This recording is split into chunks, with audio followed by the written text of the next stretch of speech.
But what about communism, I hear you say? Well, it's not that much better.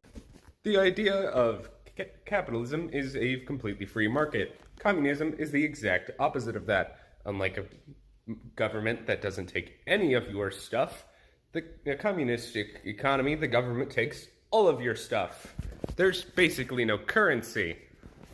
The government takes it all, and in return, they promise to use it all on the community. It's very community-driven, guys. It's great. Except there's a couple of problems with it. Communism, as a start, kind of had its reputation ruined by that one USSR guy, and the USSR entirely, because it was just executed terribly.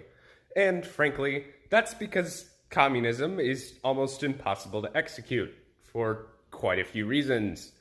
Most obvious reason being, we're humans. If all of our needs, which are met because that's the idea of communism, everybody's needs are met, and preferably with a little bit left over for what we want. If everybody's needs are met, we automatically go to the next thing, what we want. The issue is, a lot of people want power.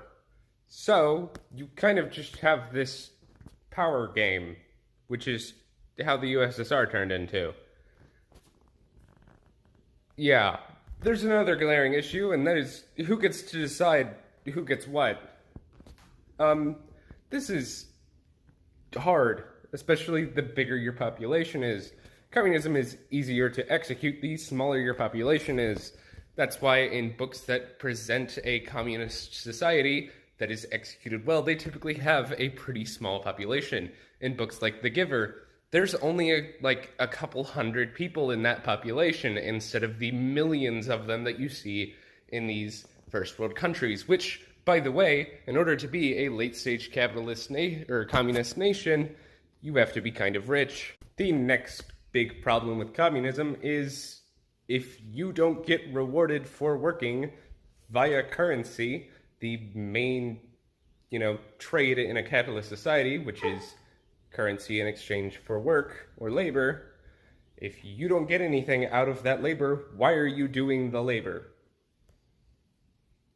Again, this is an issue both of these two issues kind of get simpler whenever as higher into the future we get. AI could be seen and used as an unbiased opinion on these.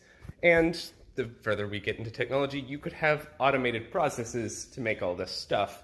But in the end, it's just a circle. Socialism is tomorrow, guys.